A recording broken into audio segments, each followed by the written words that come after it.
राधे राधे, जय श्री कृष्णा। बोलिए विष्णु भगवान की जय, माता लक्ष्मी की जय।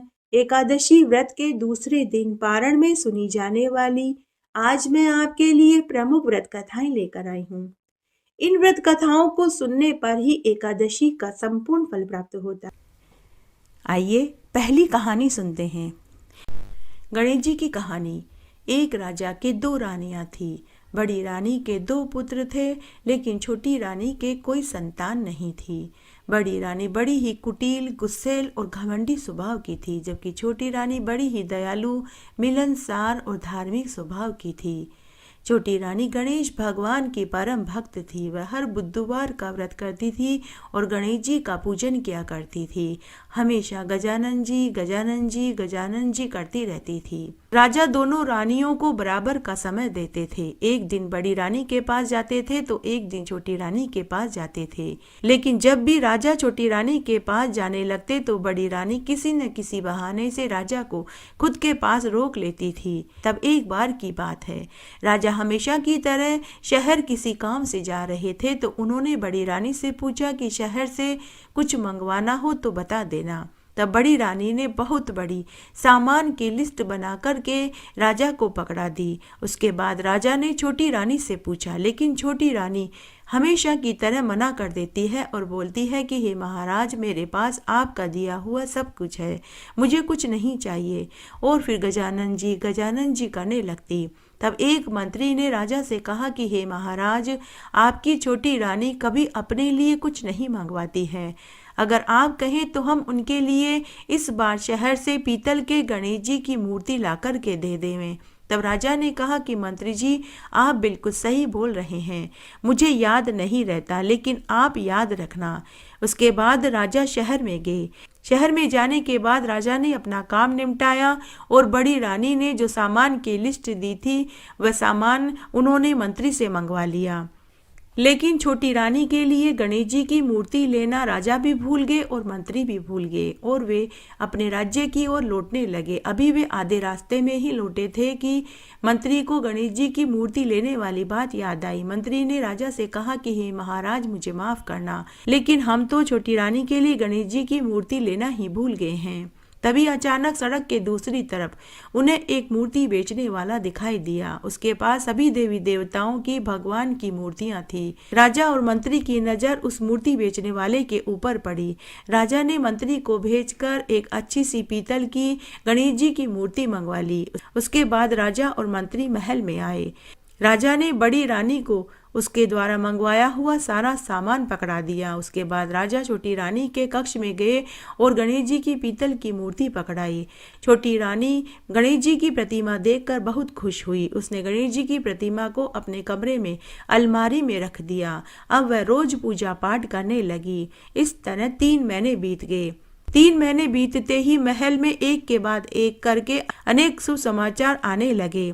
राजा का पड़ोसी राज्य से कई वर्षों से युद्ध चल रहा था। वहां से खबर आई कि पड़ोसी राज्य हार गया है। दूसरी खुशखबरी यह आई कि राजा के राज्य में कई वर्षों से सूखा पड़ा हुआ था। तभी अचानक से नदी, तालाब, कुएं, जलाशय सभी जल से लबालब भर गए। सभी बाग बगीचे फल फूलों से लथपथ हो गए। फसल भी बहुत अच्छी हुई। उसके बाद राजा को तीसरा शुभ समाचार मिला। छोटी रानी ने एक दिन राजा से कहा कि महाराज, आप पिता बनने वाले हैं, जो गर्भ ठहर गया है। अब तो जैसे राजा को पूरा विश्वास हो गया कि यह सब कुछ तो गणेश भगवान की मूर्ति महल में आने के बाद ही हुआ है। तब एक दिन मंत्री ने राजा से कहा कि महाराज, आपका सोचना बिल्कुल सही है। जब से भगवान गणेश जी हमारे महल में आए हैं तभी से यह चमत्कार हुआ है। अब राजा ने बड़ी रानी पर ध्यान देना कम कर दिया। अब राजा पूरे समय छोटी रानी के पास ही रहने लगे। बड़ी रानी को तो जैसे काटो तो खून नहीं जैसी हालत हो गई। तब एक दिन उसने अपनी दासियों से कहा कि तुम छोटी रानी के महल में जाओ और गणेश जी की प्रतिमा को महल के कुएं में डाल दो। न रहेगा बांस, न बजेगी बांसुरी। तब 4 दासियां छोटी रानी के महल में गई। 2 दासियां छोटी रानी से बातें करने लगी और 2 दासियां गणेश जी की मूर्ति कक्ष में खोजने लगी। तभी उन्हें मूर्ति दिखाएगी। तब एक दासी ने मूर्ति ओढ़नी में छुपाई और ले जाकर महल के कुएं में गिरा दिया। उसी रात उस कुएं में एक सोने के फूल वाला पेड़ उग आया। सुबह सभी ने उस सोने के फूल को पेड़ पर देखा तो हर कोई उस फूल को लेना चाहता था, लेकिन जो भी उस फूल को लेने के लिए हाथ बढ़ाता तो फूल और ऊपर हो जाता। यह देखकर सभी दरबारी, मंत्री, बड़ी रानी, दास दासियां, राजा सभी उस फूल को लेने के लिए वहां पहुंचे, लेकिन वह फूल किसी के भी हाथ में नहीं आया। तभी एक मंत्री का ध्यान गया। उस मंत्री ने राजा से कहा कि महाराज, यहाँ किसी के भी हाथ में यह फूल नहीं आ रहा है। आप छोटी रानी को बुलवाइए, शायद यह फूल उनके हाथ में आ जाए। तब राजा ने एक दासी को भेजकर छोटी रानी को बुलवाया। छोटी रानी वहां आई। उसने आते ही कुएं के पास अपनी झोली फैला दी तो अद्भुत आश्चर्यजनक चमत्कार हुआ। वह सोने का फूल खुद टूटकर रानी की झोली में गिर गया और सोने के गणेश जी की प्रतिमा में बदल गया। यह प्रतिमा हूबहू वैसे ही लग रही थी जैसी राजा शहर से लेकर के आए थे। राजा को और मंत्री को महान आश्चर्य हुआ। राजा ने छोटी रानी से पूछा कि हे रानी, यह कैसे हुआ? यह मूर्ति तो पहले पीतल की थी, अब यह सोने की मूर्ति में कैसे बदल गई और ये कुएं में कैसे आई? लेकिन छोटी रानी को कोई जवाब देते नहीं बना। तभी बड़ी रानी और बड़ी रानी की दासियां वहां खड़ी डर के मारे थर थर कांप रही थी। तभी वहां आकाशवाणी हुई। भगवान गणेश जी बोले कि हे राजा, यह बात तुम अपनी बड़ी रानी और उसकी दासियों से पूछो। राजा ने बड़ी रानी और उसकी दासियों से पूछा, लेकिन वे कुछ नहीं बोली, केवल आंखें नीची करके हाथ जोड़कर खड़ी रही। तभी फिर से आकाशवाणी हुई। गणेश भगवान बोले कि आप सब इस कुएं के जल में झांक करके देखो, सब पता चल जाएगा। तब राजा, मंत्री, दरबारी सभी कुएं के पानी में झांक कर देखने लगे तो वह पूरा घटनाक्रम जो बड़ी रानी ने दासियों से कहा। फिर दासियां छोटी रानी के महल में गई, मूर्ति चोरी करी और मूर्ति को लाकर कुएं में डाला। वह दृश्य कुएं के पानी में साफ साफ दिखाई देने लगा।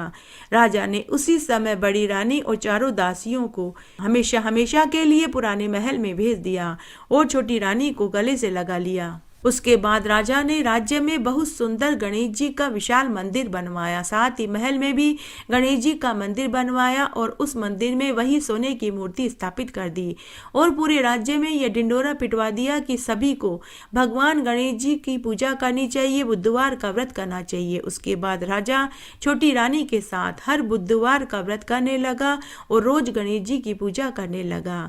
उसके बाद 9वें महीने में छोटी रानी को एक सुंदर पुत्र पैदा हुआ। सभी इस जीवन का सुख भोग कर बैकुंठ को प्राप्त हुए। घटती हो तो पूरी हो तो परवान चढ़े, भूले बिसरे नाम तेरे भंडार में भरे। बोलिए तुलसी माता की जय। आइए अब हम तुलसी माता की एक पौराणिक कथा का श्रवण करते हैं। एक बार माता लक्ष्मी भगवान विष्णु से पूछने लगी कि हे स्वामी, तुलसी के पास दीपक जलाने का क्या महात्म है? रोज सुबह शाम तुलसी के पास दीपक क्यों जलाया जाता है? इससे मनुष्य को कौन से फल की प्राप्ति होती है? तुलसी के पास दीपक जलाने की क्या विधि है तथा दीपक जलाते समय कौन सा मंत्र बोलना चाहिए? कृपया करके आप मुझे विस्तार से बताइए। तब भगवान विष्णु बोले कि हे देवी लक्ष्मी, आज आपने समस्त मानव जाति के कल्याण के लिए बड़ा ही उत्तम प्रश्न किया है। आपके इस प्रश्न का उत्तर देने से पूर्व मैं आपको एक पौराणिक पावन कथा सुनाता हूँ, जिसे आप ध्यान से सुने, क्योंकि इस कथा को सुनने से आपको आपके सभी प्रश्नों का उत्तर मिल जाएगा। इसलिए आप इस कथा को ध्यान से सुनिए। इस कथा को सुनने मात्र से ही मनुष्य को 100 वर्ष तक तुलसी के पास दीपक जलाने जितना पुण्य प्राप्त हो जाएगा। फिर माता लक्ष्मी बोली कि हे स्वामी, इस कथा को सुनने की मेरी बहुत इच्छा है, कृपया करके आप मुझे ये कथा सुनाइए। तब भगवान विष्णु माता लक्ष्मी को कथा सुनाने लगे और बोले कि हे देवी, पूर्व काल की बात है। दक्षिण दिशा में तुंगभद्रा नाम की एक बहुत बड़ी नदी है। इस नदी के किनारे पर हरिहरपुर नाम का एक अत्यंत सुंदर नगर बसा हुआ है। उस नदी के किनारे पर हरिहरपुर नामक एक बहुत सुंदर नगर बसा हुआ था। उसी नगरी में काशी नाम का एक ब्राह्मण रहता था। वह बड़ा ही गुणवान, चरित्रवान और धार्मिक प्रवृत्ति का था। वेदों के मार्ग पर चलने वाला था।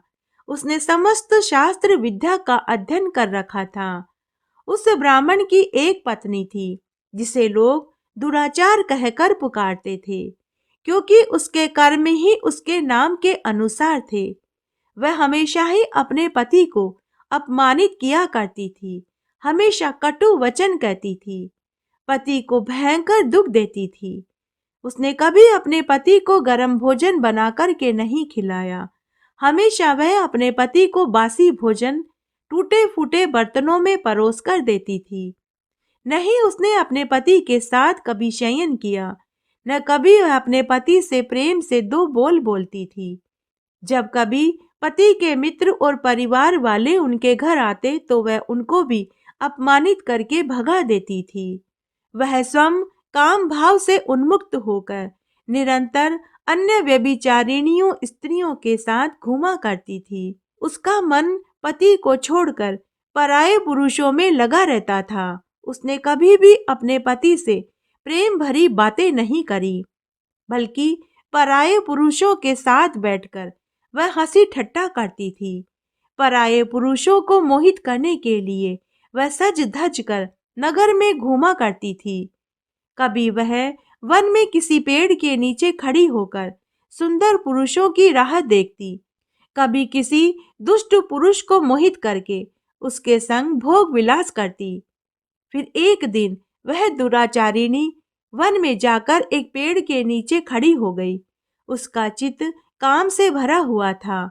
वह किसी सुंदर पुरुष की राह देख रही थी, परंतु बहुत समय निकलने के बाद उस दिन उस स्थान पर कोई भी पुरुष नहीं आया, तो वह बहुत दुखी हो गई और प्रियतम की खोज में इधर उधर घूमने लगी।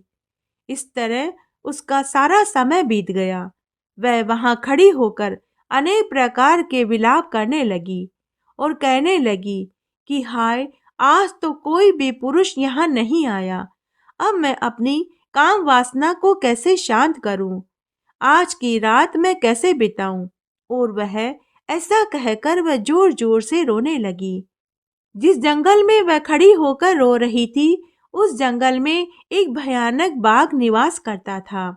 उस पापाचारिणी स्त्री की आवाज सुनकर वह बाघ जाग गया और वह भागकर उस स्त्री का भक्षण करने के लिए उसके पास पहुंच गया। उस भयंकर बाघ को देखकर वह स्त्री डर गई और डर के मारे थर थर कांपने लगी।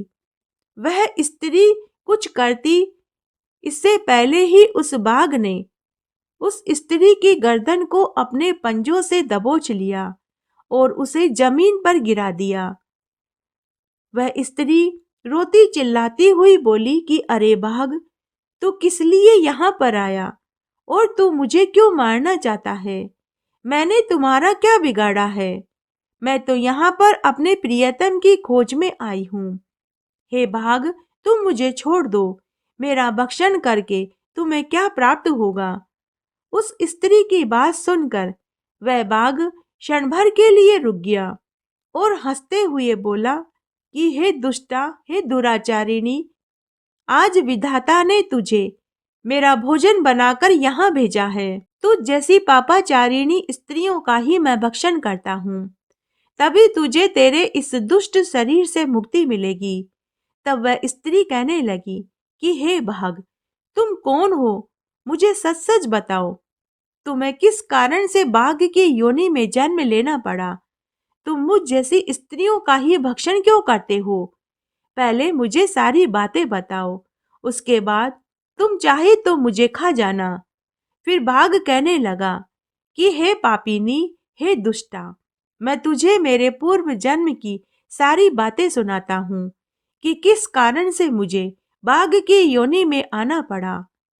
हे पापिनी, पूर्व काल में दक्षिण देश में एक नदी है। उस नदी के तट पर एक नगरी बसी हुई थी।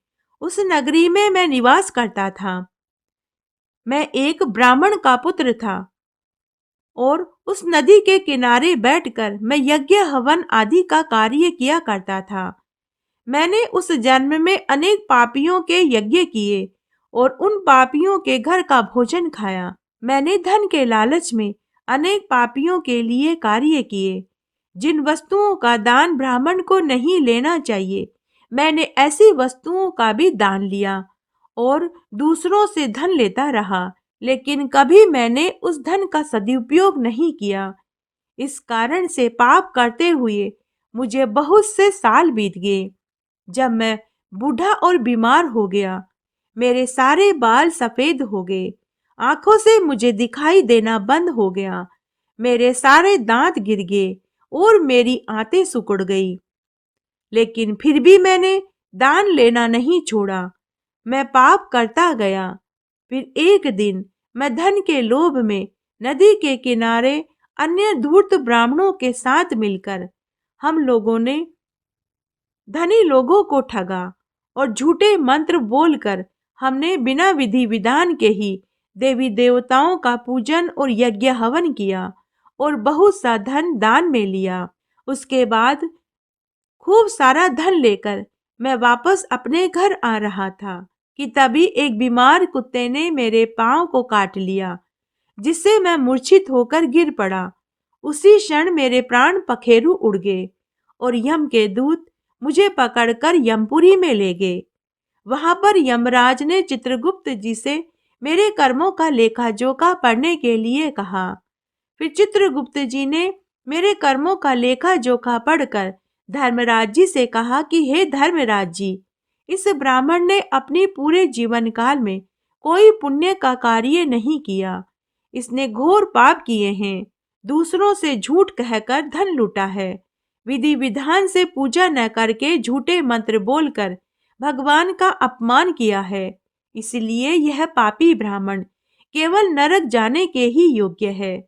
फिर यमराज जी ने अपने दूतों को आदेश देकर मुझे नरक की अग्नि में डाल दिया, जहां अनेक बरस तक मैं नरक की सजा भोगता रहा। उसके बाद मुझे यह बाघ का शरीर प्राप्त हुआ और मैं इस दुर्गम वन में निवास कर रहा हूँ। मैं अपने पूर्व जन्म के पापों को याद करके कभी भी महात्मा, साधु पुरुष और सती स्त्रियों का भक्षण नहीं करता। मैं केवल पापी, दुराचारी और उल्टा स्त्रियों को ही खाता हूँ, ताकि मुझे पाप से मुक्ति मिल जाए। इस प्रकार से उस बाघ ने अपने पूर्व जन्म का सारा वृतांत कह सुनाया और उस स्त्री से बोला कि हे पापिनी, तेरे आचरण से तू उल्टा दिखाई पड़ती है। अपने पति को छोड़कर तू इस वन में अन्य पुरुषों के साथ भोग विलास करने आती है, इसलिए आज तो मेरा घास अवश्य बनेगी। ऐसा कहकर उस बाघ ने अपने तीखे नाखूनों से उस पापी स्त्री के टुकड़े टुकड़े करके उसे खा लिया। फिर उस स्थान पर यम के दूत प्रकट हुए और उस पापी स्त्री को उठाकर यमपुरी में ले गए। वहां उसे यमराज के सामने खड़ा किया गया।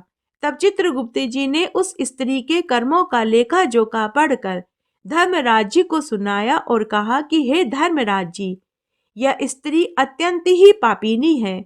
इसने घोर पाप किए हैं। इसने व्यभिचार किया। इसने अपने पति की कभी सेवा नहीं करी। यह अपने पति को छोड़कर पराये पुरुषों के साथ भोग विलास किया करती थी। इसने अपने पति से कभी दो मीठे बोल नहीं बोले। यह स्वयं गर्म भोजन खाती थी और अपने पति को झूठा बासी भोजन टूटे फूटे बर्तनों में परोस कर देती थी। इस प्रकार इस स्त्री ने अपने जीवन काल में लेश मात्र भी पुण्य का कार्य नहीं किया। चित्रगुप्त जी से उस स्त्री के पापों को सुनकर धर्मराज जी ने उस स्त्री को अग्नि से भरे हुए कुंड में डालने का आदेश दे दिया। इस प्रकार अनेक वर्षों तक वह उस कुंड में पड़ी रही। फिर उसे निकालकर दूसरे नरक में डाला गया। इस प्रकार अनेक बरस तक वह अलग अलग नरकों में डाली गई और बाद में वह महापापी स्त्री पुनः पृथ्वी लोक में चांडालिनी के रूप में चांडाल के घर में जन्म लिया और वह चांडाल के घर रहने लगी। वहां पर भी वह अनेक प्रकार के व्यभिचार करने लगी, अनेक पापी पुरुषों के संग रहने लगी। चांडालिनी की योनि में पैदा होने के बाद भी वह फिर से अनेक प्रकार के पाप करने लगी, व्यभिचार करने लगी और अनेक पापी पुरुषों के संग विहार करने लगी। कुछ समय के बाद पूर्व जन्म के पापों के कारण उसे कोढ़ का रोग हो गया और वह महाभयंकर पीड़ा सहन करने लगी। उसके अंग अंग से खून रिसने लगा, उसके नेत्रों में पीड़ा होती थी। इस दुख को सहन करती हुई वह समय बिताने लगी। एक दिन वह तीर्थ में स्नान करने के उद्देश्य से काशी नगरी में चली गई।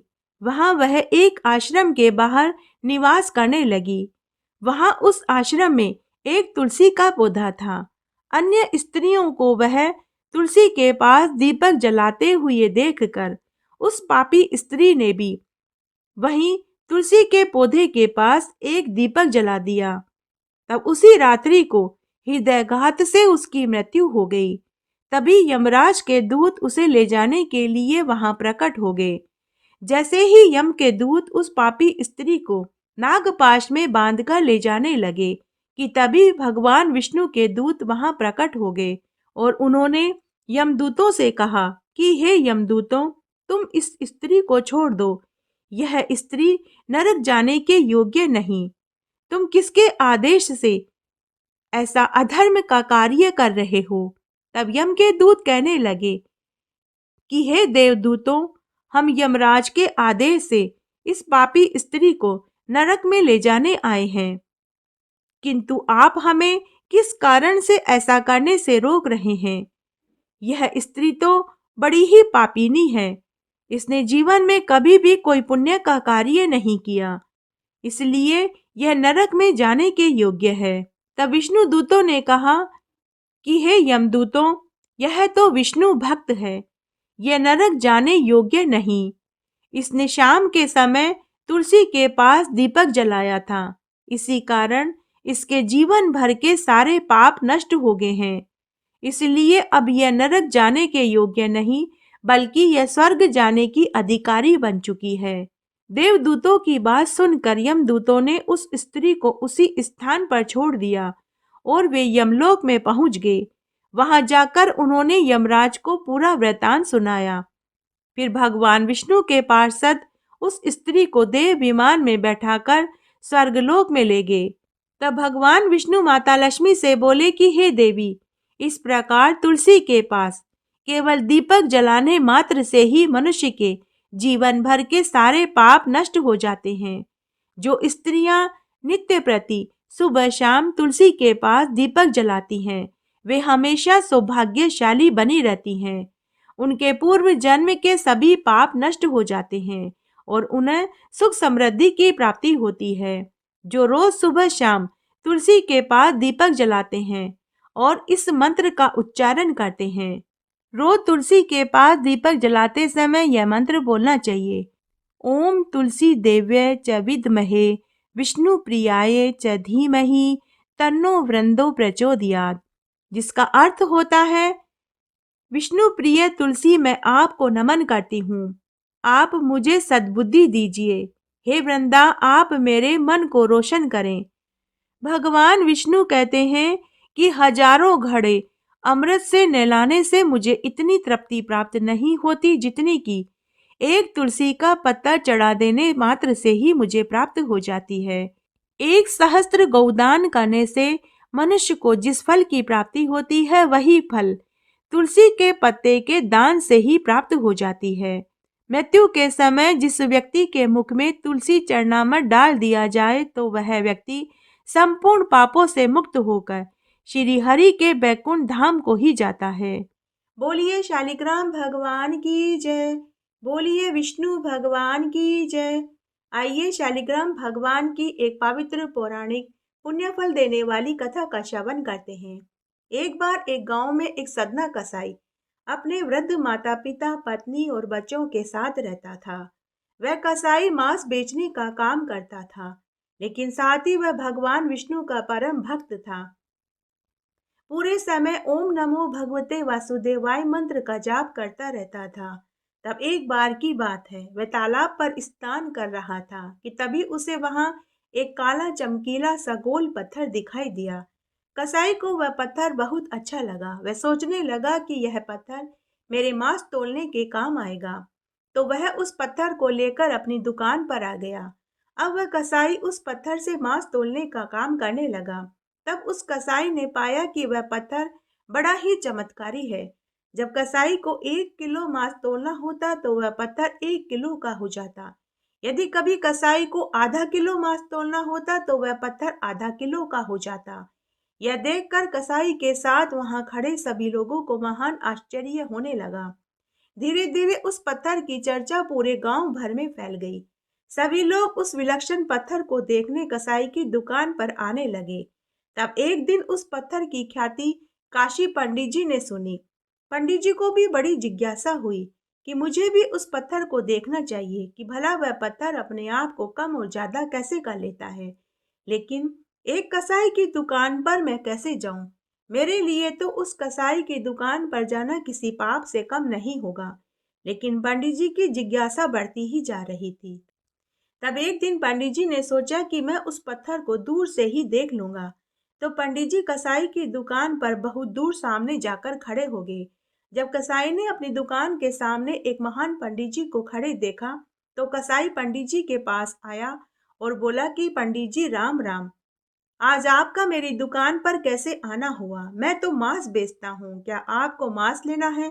यह सुनकर पंडित जी क्रोधित हो गए और बोले कि राम राम।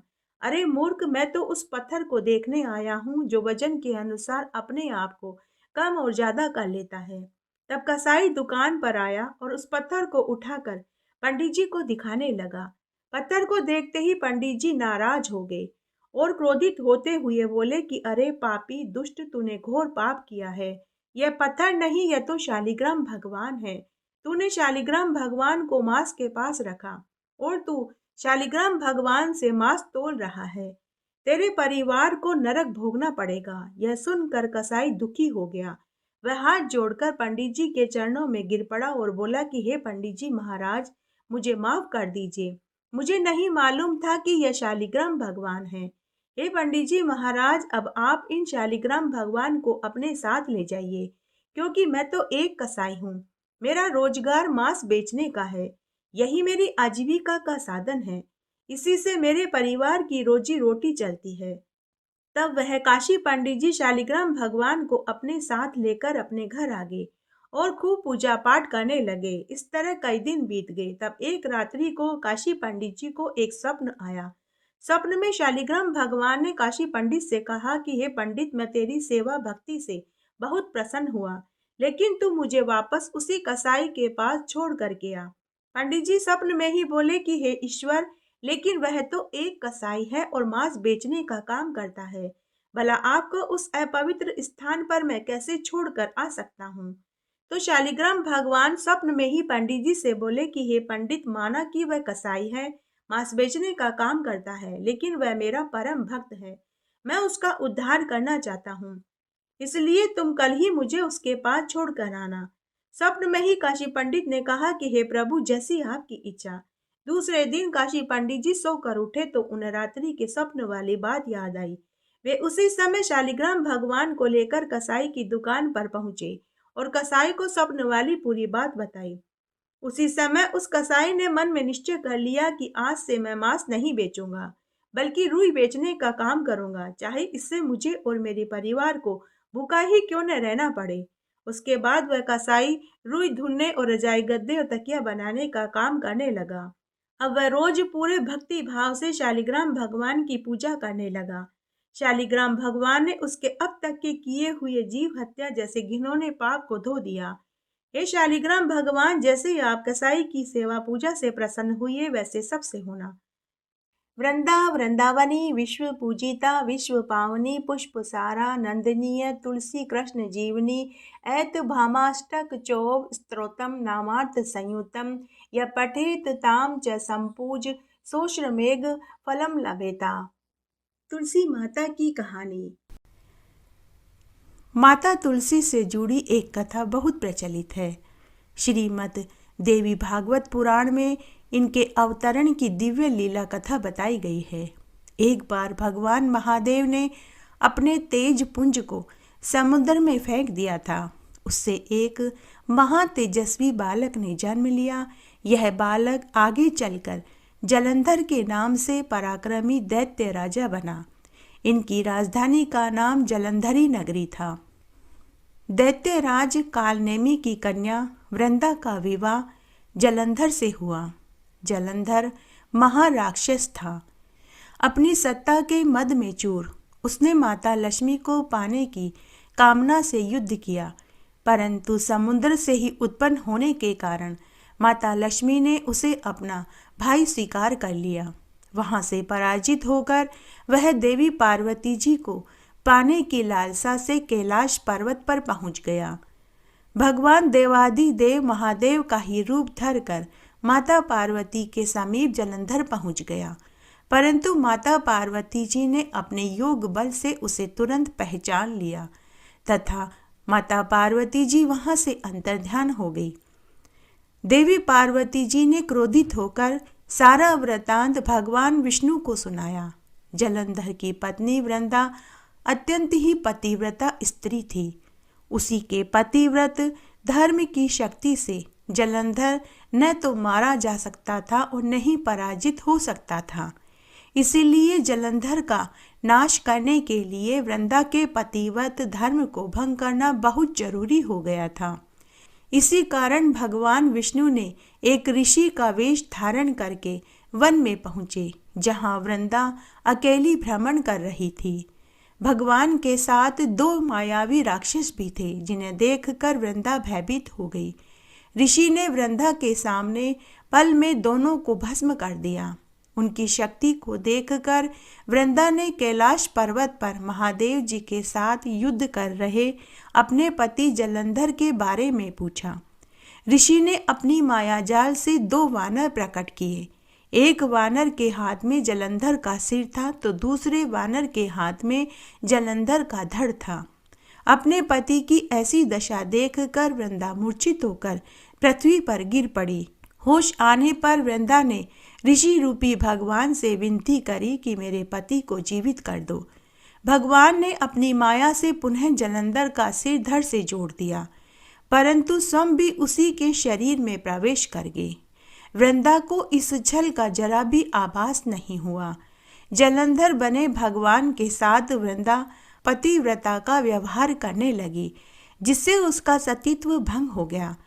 ऐसा होते ही वृंदा का पति जलंधर भगवान महादेव के साथ युद्ध में मारा गया। इस सारी लीला का जब वृंदा को पता चला तो उसने क्रोधित होकर भगवान विष्णु को शिला होने का शाप दे दिया और स्वयं सती हो गई। जहां वृंदा भस्म हुई वहां तुलसी का पौधा उगाया। भगवान विष्णु ने वृंदा से कहा कि हे वृंदा, तुम अपने सतीत्व के कारण मुझे लक्ष्मी से भी अधिक प्रिय हो गई हो। अब तुम तुलसी के रूप में सदा मेरे साथ रहोगी।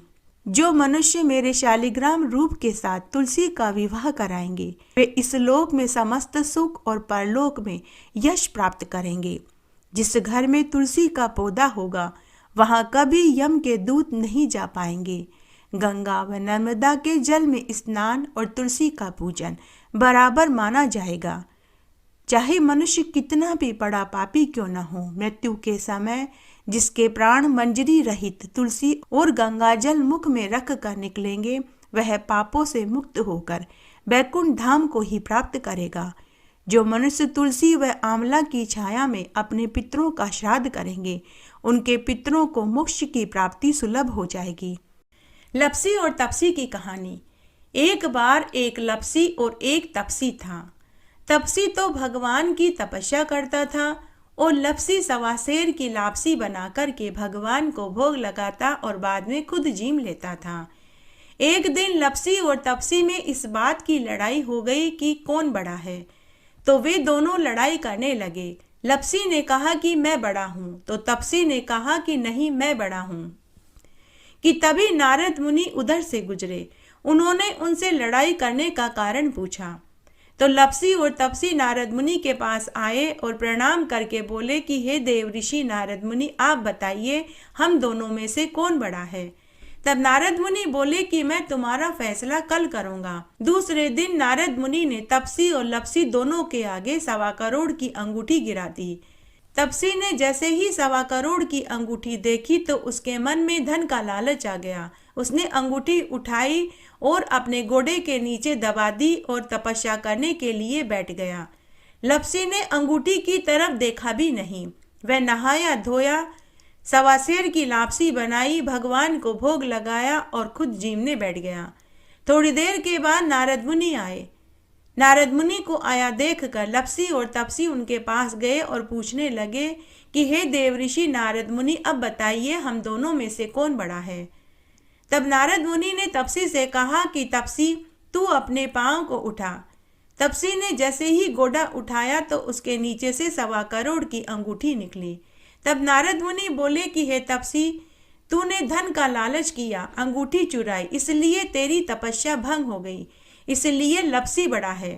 तब तपसी रोने और गिड़गिड़ाने लगा और नारद मुनि से पूछने लगा कि हे देवऋषि नारद मुनि, मुझे मेरी तपस्या का फल अब कब मिलेगा। तो नारद मुनि बोले कि कार्तिक मास में स्नान करने वाले स्त्री पुरुष सभी कथा कहानियों को सुनेंगे और तेरी कहानी नहीं सुनेंगे तो उसका फल तुझे मिलेगा। अगर दिए से दिया जलाया तो फल तुझे मिलेगा। बहन बेटियों को साड़ी दी और ब्लाउज नहीं दिया तो फल तुझे मिलेगा। अगर स्त्रियां सीधे हाथ की तरफ नाड़ा बांधेंगी तो फल तुझे मिलेगा। ब्राह्मण से पूजा करा करके दक्षिणा नहीं दी तो फल तुझे मिलेगा। गमछा दिया और धोती नहीं दी तो फल तुझे मिलेगा। तुलसी महारानी नमो नमो, हर की पटरानी नमो नमो। कौन से महीने में बोई रानी तुलसा तो कौन से महीने में हुई हरियाली।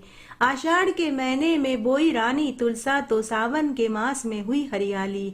कौन से महीने में हुई तेरी पूजा तो कौन से महीने में हुई पटरानी। कार्तिक के महीने में हुई तेरी पूजा तो मंगसर मास में हुई पटरानी। धूप दीप नैवेद्य आरती तो पुष्पन की बरसा बरसानी। 56 भोग 3600 व्यंजन मैया बिन तुलसा एक न मानी।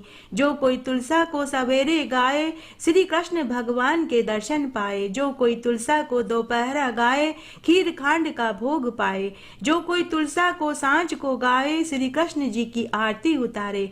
जो कोई तुलसा को आधी रात को गाए श्री कृष्ण जी के चरण दबाए। तुलसी महारानी नमो नमो, हर की पटरानी नमो नमो। इस तरह आज हमने एकादशी व्रत के दूसरे दिन पारने में सुनी जाने वाली प्रमुख प्रमुख व्रत कथाएं सुनी। ईश्वर करे आपको आपकी एकादशी व्रत का संपूर्ण फल प्राप्त हो। मेरे साथ बने रहने के लिए आपका धन्यवाद। आगे आने वाली कथा कहानी के लिए भी आप इसी तरह मेरे साथ बने रहें। धन्यवाद।